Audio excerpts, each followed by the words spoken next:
Instagram चॅटिंगच्या वादातून घरावर जमाव, चारचाकी जाळल्याचा आरोप, महिलेची न्यायासाठी आर्त हाक। इंदापूर तालुक्यातील डिस्कळ येथे इंस्टाग्राम चॅटिंगच्या कथित वादातून एका महिलेच्या घरावर 40हून अधिक जणांचा जमाव चालून आल्याचा धक्कादायक आरोप करण्यात आला आहे। याच प्रकरणात अज्ञातांनी चारचाकी वाहन पेटवून दिल्याचा आरोपही संबंधित महिलेने केला असून पोलिसांकडून अद्याप ठोस कारवाई झाली नसल्याची खंत व्यक्त करत मुख्यमंत्री आणि पोलीस प्रशासनाकडे न्यायाची मागणी केली आहे। आदिवासी पारधी समाजातील सविता काळे यांनी पत्रकार परिषदेत आपली व्यथा मांडली। त्यांच्या म्हणण्यानुसार काही दिवसांपूर्वी इंस्टाग्राम चॅटिंगच्या कारणावरून वाद निर्माण झाला होता। त्यानंतर 40हून अधिक जणांचा जमाव त्यांच्या घरात घुसला आणि त्यांना तसेच त्यांच्या मुलाला मारहाण करण्याचा प्रयत्न केला। दरम्यान 6 जून रोजी पहाटे 4च्या सुमारास घरासमोर उभ्या असलेल्या त्यांच्या चारचाकी वाहनाला अज्ञातांनी आग लावल्याचा आरोप त्यांनी केला आहे। या घटनेची माहिती तातडीने डायल 112 वर देण्यात आली होती। पोलीस घटनास्थळी आले, मात्र त्यानंतर केवळ अर्ज घेण्यापलीकडे कोणतीही ठोस कारवाई झालेली नसल्याचा दावा काळे यांनी केला आहे।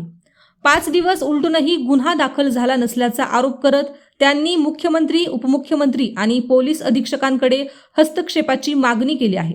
मला न्याय द्या, आमचा जीव वाचवा, अशी आर्त हाक सविता काळे यांनी दिली आहे।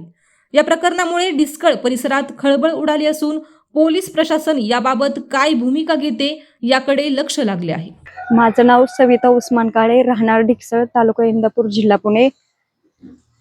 गुरुवारी मला आणि मी आणि माझा मुलगा दोघं घरात होतो। इंस्टाची चॅटिंग काहीतरी टाकून इंस्टाच्या चॅटिंगवरनं 40-50 जण घरात मारायला आले होते। मी माझ्या मुलाचा जीव कसा बसा वाचवला। त्याच्यानंतर बरोबर शनिवारी पहाटे 4:45च्या सुमारास गाडीला पेट्रोल ओतून आग लावली। माझा मुलगा पाणी प्यायला उठला होता, त्यांनी आग बघितल्यानंतर दोघं बाहेर आल्यानंतर 3-4 जण गाडी जाळून पळून गेले असं सुद्धा दिसलं मला। आणि मी भिगवण पोलीस स्टेशनला 112ला कॉल केला। त्याच्यानंतर सकाळी परत मी पोलीस स्टेशनला गेले। पोलीस स्टेशनला गेल्यानंतर बघू, चौकशी करू, ह्याला जाऊ, RTO ऑफिसवरनं साहेबांना कॉल करून मी पत्र दिलंय। पत्र दिल्यानंतर तुम्ही या, असं करू तसं करू। आतापर्यंत आज 5 दिवस पूर्ण झाले, तरी फक्त हे अर्जच मला लिहायला सांगतात। कसलीही चौकशी नाही, कसलाही कारभार नाही, कुठलाही आरोपी पकडलेला नाही।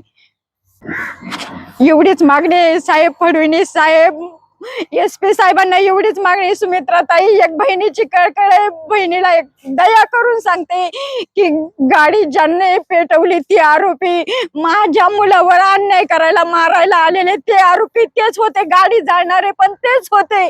दया करा, फक्त मला आणि माझ्या मुलाला न्याय मिळू द्या आणि मला ह्या गुंडांच्या तावडीतनं वाचवा। हे आमचा जीव घेणारे साहेब, विनंती करते, पदर पसरते साहेब, जीव वाचवा मला आणि माझ्या मुलाला। गाडी जाळली म्हटल्यानंतर मला आणि माझ्या मुलाला जाळायला ते लोक कमी करणार नाहीत साहेब, दया करा। आणि ते नाही, इन्शुरन्स नाही गाडीला, महिना झाला गाडीला इन्शुरन्स नाही। अशाच नवनवीन बातम्या पाहण्यासाठी बारामती वार्तापत्र चॅनलला लाईक करा, शेअर करा, सबस्क्राईब करा आणि बेल आयकॉन प्रेस करा।